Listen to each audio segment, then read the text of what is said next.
دو خطبے حضور نے دیتے، آخری جڑا حج فرمایا نے ایک تا عرفہ وچ دیتا، وہ بھی مینوں زبانی یاد ہے، وہ سارا سیاسی خطبہ ہے، کیوں جی وہ بھی مینوں زبانی یاد ہے، تے او میں انج پڑھنا جے میں قرآن دی منزل پڑھی جاندی۔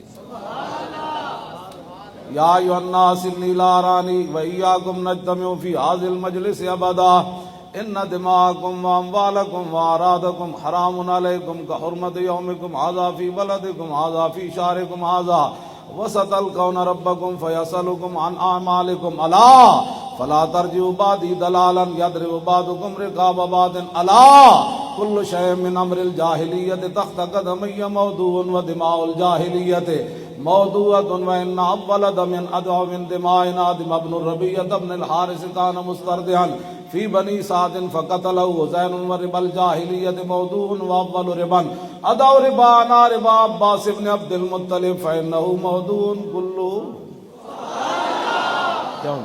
عورتوں کے حقوق، یہ عورتوں کو ننگیا نچا کے تے کہندے عورتوں کے حقوق تو یورپ دیتا ہے۔ سنو حضور نے حجۃ الوداع کے موقع تے فاتقوا اللہ فی النساء فإنکم اخذتموہن بأمان اللہ واستحللتم فروجہن بکلمۃ اللہ ولکم علیہن اللہ یبتین فروشکم احدا تکرہونہ فإن فعلن ذلک فاضربوہن ضربا غیر مبرج ولہن علیکم رزقہن وکسوتہن بالمعروف۔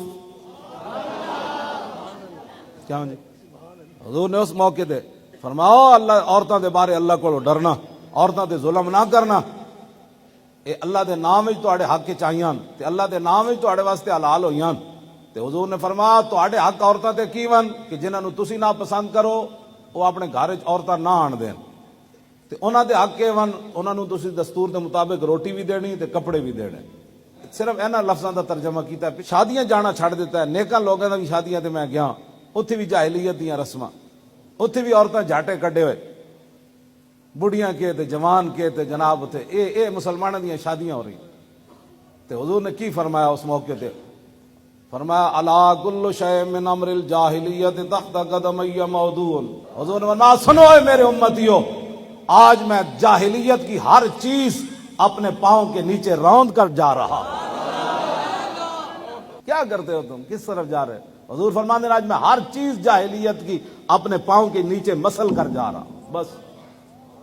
اور فرمایا آج میں سود کو ختم کر کے جا رہا ہوں۔ اے پہلا صدر جڑا سی نا وہ کہندا سی مولویوں کوئی صورت کڈو سود حلال ہون دے، وہ بھی صدر رہا، وہ کہندا سی مولویوں کوئی صورت کڈو سود دے حلال ہون دے۔ تو میں کہا جی قرآن کی فرماندا الذین یاکلون الربا لا یقومون الا کما یقوم الذی یتخبطہ الشیطان من المس ذالک بانہم قالوا انما البیع مثل الربا وحل اللہ البیع وحرم الربا۔ قیامت والے دن سارے صحیح ہون گے بندے لیکن سود خور جھلا ہوئے گا، یہ قرآن دی نص ہے۔ وہ ایویں ٹکرا ماردا پھردا ہوگا، کدی دے نال ٹکرائے لوگ کہنے سیدھا ہو کے چل، سارے ٹھیک ہون گے، سود خور جھلا ہوئے گا۔ اس لیے کہ وہ کہتا تھا کہ جیسے تجارت میں بندے کو نفع ہوتا ہے، سود میں بھی تو میں پیسے دے کر پیسے لیتا ہوں۔ قرآن نے بھی اس کی بات بیان کی ہے، حالانکہ اللہ نے فرمایا اللہ نے بیع کو حلال قرار دیا اور سود کو حرام قرار دیا۔ اے علماء بیٹھے نے کو پوچھو وَحَلَّ اللَّهُ الْبَيْعَ وَحَرَّمَ الرِّبَا۔ مزید ویڈیوز اور اپڈیٹس کے لیے یوٹیوب پر علامہ Khadim Hussain Rizvi official channel subscribe کریں اور بیل آئیکن پر بھی کلک کریں۔